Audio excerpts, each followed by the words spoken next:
En este video voy a hablar sobre los diferentes modos de transferencia de calor. Cuando tienes un objeto frío dentro de un ambiente caliente, el calor viajará desde el cuerpo más caliente a un cuerpo más frío de forma natural. Esta es la segunda ley de la termodinámica, que también es un fenómeno natural que podemos observar. Por ejemplo, si el ambiente está alrededor de 50 grados centígrados y tienes un objeto frío a 20 grados centígrados, lo que sucederá es que el calor se transferirá del cuerpo más caliente, que es el cuerpo de 50 grados centígrados, al cuerpo de 20 grados. Y si la transferencia de calor se lleva a cabo el tiempo suficiente, ambas temperaturas alcanzarán un equilibrio. Es entonces cuando la transferencia de calor se detendrá, tal vez después de una hora o dos. Llegan a la misma temperatura, a la de 35 grados. Hablemos de conducción. La conducción es la transferencia de calor en un sólido, líquido o gas, pero es más predominante en el sólido. Cuando las moléculas y los átomos están muy juntos, el calor se transferirá de un átomo a los otros, al vibrar, choqueando con las moléculas contiguas. Por lo tanto, el calor se transferirá lentamente de un extremo al otro extremo. Y hay una fórmula para esto, que es la que podemos ver aquí, donde Q es la tasa de transferencia de calor. La energía térmica está en joules y cuando hay un punto en la parte superior de la Q, significa que estamos hablando de velocidad de flujo. Es decir, qué tan rápido se mueve la energía. Y esto se mide en joules por segundo, que es lo mismo que vatios o watts. K es la conductividad térmica de un material. Si se tiene una pieza de metal como acero, oro o plata, habrá una conductividad térmica diferente. Depende de lo bien que se pueda transferir calor. Y si se tiene un trozo de madera, digamos, o estamos hablando de aire, la conductividad térmica va a bajar con respecto de los metales, porque en sí la conductividad térmica del aire es muy baja. Esto está en unidades de vatios por metro, Kelvin.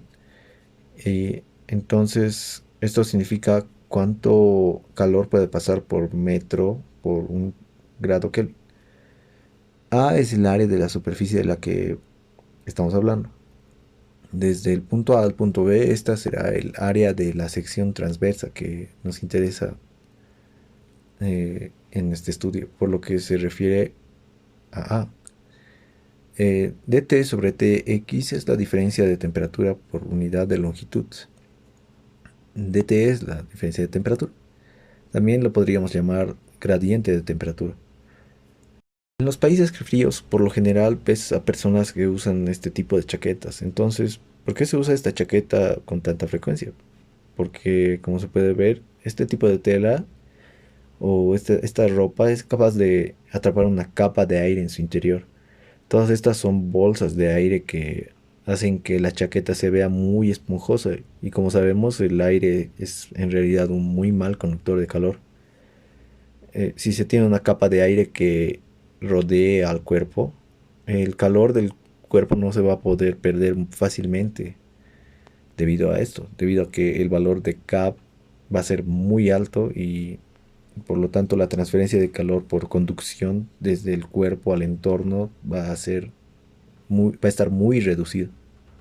Damos un vistazo más de cerca, examinando un trozo de varilla que se calienta en un extremo. Este punto es la superficie caliente, digamos 50 grados centígrados, y en el otro extremo puede estar alrededor de 20 grados centígrados, por lo que hay una diferencia de temperatura. ¿Por qué se agrega un signo negativo en esta ecuación? Eh, Q se refiere a la cantidad de calor que se aleja de él. dt sobre dx es la temperatura en el otro extremo, menos el punto original de la temperatura de referencia. Entonces aquí el punto de temperatura de referencia es 50 grados y será un valor negativo. Entonces dt sobre dx será un valor negativo porque 20 menos 50 es menos 30. Entonces esto quiere decir que el calor fluye en una determinada dirección. Entonces lo más conveniente aquí es cambiarle el signo, ¿no? Aumentarle el signo que tenemos aquí. La siguiente forma de transferencia de calor es la convección. La diferencia entre conducción y convección es que la convección solo ocurrirá en un fluido. Nunca puede suceder en un sólido porque necesitan las moléculas para viajar. Cuando Cuando se calienta el fondo de una olla con agua, el líquido del fondo se va a calentar primero y las moléculas de abajo tendrán una energía más alta y comenzará a moverse hacia arriba, llevando calor junto con él, y el fluido frío empezará a fluir hacia abajo para desplazar el fluido caliente y obtendrá una corriente llamada corriente de convección, como lo que podemos ver en esta imagen.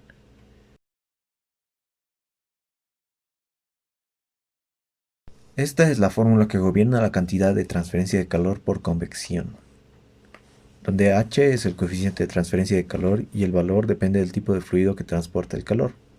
Para el agua, el aceite, el aire va a ser un diferente valor de H. A es el área de la superficie. TS es la temperatura de la superficie. Esta temperatura en la superficie está, digamos que alrededor de 80 grados centígrados. Y T subinfinito va a ser la temperatura del fluido. Digamos que está alrededor de 30 grados centígrados. Cuanto mayor sea la diferencia entre estas dos temperaturas, mayor será la tasa de transferencia de calor por convección. La última forma de transferencia de calor es la transferencia por radiación. La radiación se producirá incluso en el vacío, no necesita moléculas. El tipo de moléculas sólidas, líquidas o gaseosas para ayudar a transferir el calor. Y el calor simplemente viajará de un punto A al punto B sin ningún medio. Una analogía, digamos que una persona en el punto A quiere pasar algo al punto B. Lo hace arrojando el objeto, mientras que para conducción y para radiación, o para convección, mejor dicho, es ligeramente diferente. La conducción será la persona que se la pasará a la siguiente persona y se la pasará a la siguiente persona y a la siguiente y a la siguiente, y así funciona la conducción. Para la convección es como que la persona va a caminar hacia la persona B y le va a pasar el objeto. Y la radiación, como se puede ver, no necesita ninguna ayuda de un medio y simplemente va a arrojar el calor al otro lado. ¿Cuál es la fórmula que gobierna esta forma de transferencia de calor? Aquí la podemos ver, donde epsilon es la emisividad de la superficie y depende de la textura de la superficie. Si es rugosa o lisa, o cuál es el color de la superficie. Depende en gran medida de estos dos factores. Y siempre está entre 0 y 1, donde 1 es de color oscuro o negro y es muy aproximado. Sigma es un número constante, es la constante de Stefan Boltzmann y es 5.67 por 10 elevado a la menos 8. TS es otra vez la temperatura de superficie. La temperatura de la superficie, que digamos que está a 50 grados, y la temperatura infinito es la temperatura de la temperatura ambiente, que digamos que está a 20 grados centígrados. Pero la diferencia entre convección y radiación no se va a tomar el delta T. Se tiene que hacer que la temperatura sea la potencia de 4. Es decir, que no vamos a restar directamente las temperaturas, sino vamos a utilizar la diferencia de la cuarta potencia de las temperaturas. Entonces, por esta razón no podemos utilizar los grados centígrados. Sí o sí tenemos que utilizar las unidades de Kelvin, porque estas son unidades absolutas. Entonces, para convertir de grados centígrados a Kelvin, sabemos que tenemos que sumar 273 para convertirlo. Entonces, bueno, a menudo se nos aconseja no usar ropa negra o de colores oscuros para climas cálidos. ¿Pero por qué? La razón es que la ropa oscura tiene una emisividad más alta. Cuando hay una emisividad más alta, el calor va a poder entrar al objeto más fácilmente por radiación. Si se usa una camisa de color oscuro en comparación con alguien que está usando una camisa de color blanco y es lisa, el que tiene la camisa de color oscuro se va a sentir más caliente porque está absorbiendo más calor. Pero, ¿qué tal si hace frío? En un país frío, si usas la camisa de color oscuro, bueno, pues te va a proteger un poco más del frío, ¿no? Porque vas a estar absorbiendo más calor si es que estás afuera en el aire o sea, recibiendo los rayos del sol. Y así podemos ver muchos más casos.